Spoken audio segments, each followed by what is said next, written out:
I'm a lawyer, and lawyers learn things. And if you will give me this job, I promise you that I will learn it. And I will learn it so well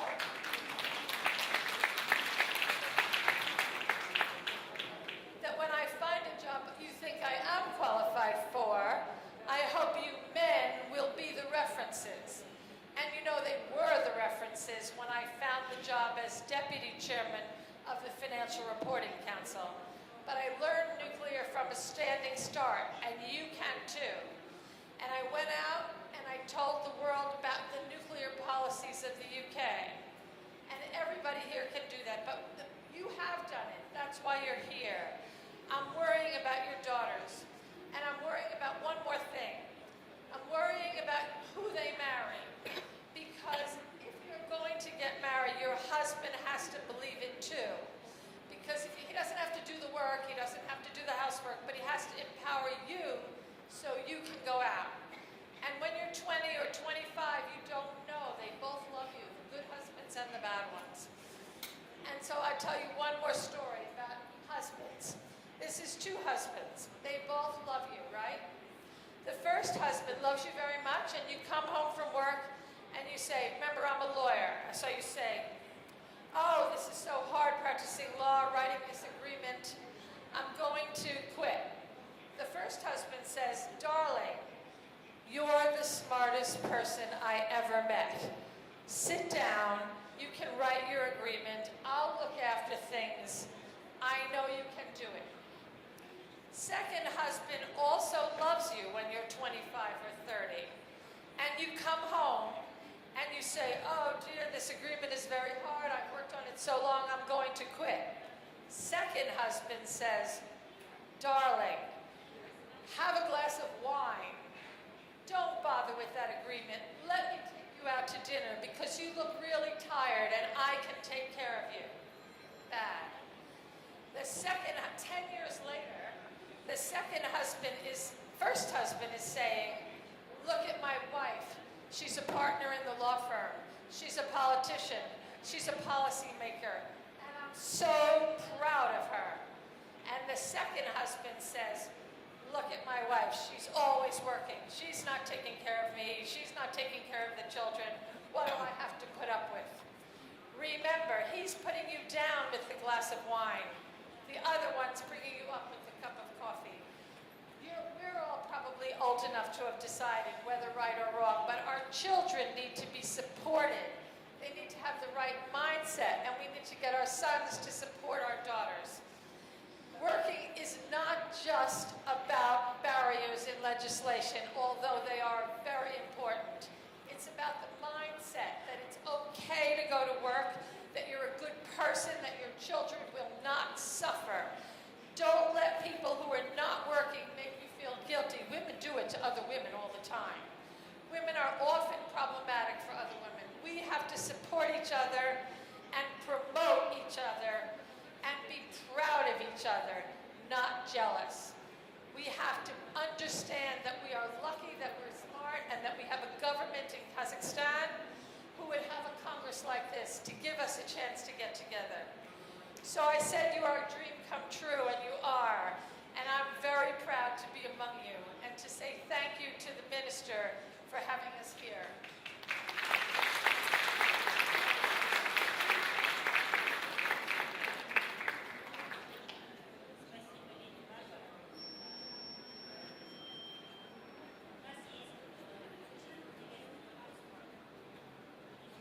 Микрофон, потому что я понимаю, что когда я наклоняюсь, меня слышат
в принципе, одинаковые для всех стран мира. Это определенные правила, которые пока действуют, но есть люди, лидеры, единицы, пассионарии, которые идут впереди, может быть, правил, впереди системы. И я хочу вам представить Зауру Галимовну Заурбекову. Она единственная казашка, которая сейчас является членом совета директоров крупнейших компаний в мире, потому что ее должность сейчас главный финансовый директор транснациональной компании НРСИ. Она являлась главным финансовым директором НРСИ Казахстана, а потом была приглашена в Лондон на эту высокую должность. Кандидат экономических наук. Когда-то начинала свою деятельность, будучи программистом в одном из ведомственных научно-исследовательских институтов, работала в государственной службе в Министерстве промышленности и торговли. И постепенно перешла в корпоративный сектор, была вице-президентом компании «Казхром» и сейчас уже назначена главным финансовым директором всей системы транснациональной компании НРСИ. И у меня, Заура Галимовна, такой к вам вопрос. Есть такое понятие, оно называется стеклянный потолок. Даже есть такой специальный термин на английском языке. Считается, что есть какое-то ограничение в профессиональном карьерном росте женщины, должности, на которые женщина не может быть назначена в силу наличия вот этого стеклянного потолка. Как вы считаете, на ваш взгляд, это объективная реальность или все-таки это какой-то определенный формат убеждений, который сейчас может уже и не действовать? Спасибо большое. Я думаю, что это объективная реальность для любой страны в мире. Последние 5 лет я работаю в Великобритании, и достаточно часто меня приглашают на всевозможные женские форумы в Европе, и проблема стеклянного потолка в Европе, она актуальна не менее, чем в любой другой точке мира. Скорее всего, проблема стеклянного потолка – это проблема стереотипов и ментальности, о которых вот леди Барбара Джадж только что упоминала. И займет достаточно много времени нам как бы пройти вот в эту дверь и, значит, продвинуть себя как женщины по той карьерной лестнице, по которой мы достойны идти.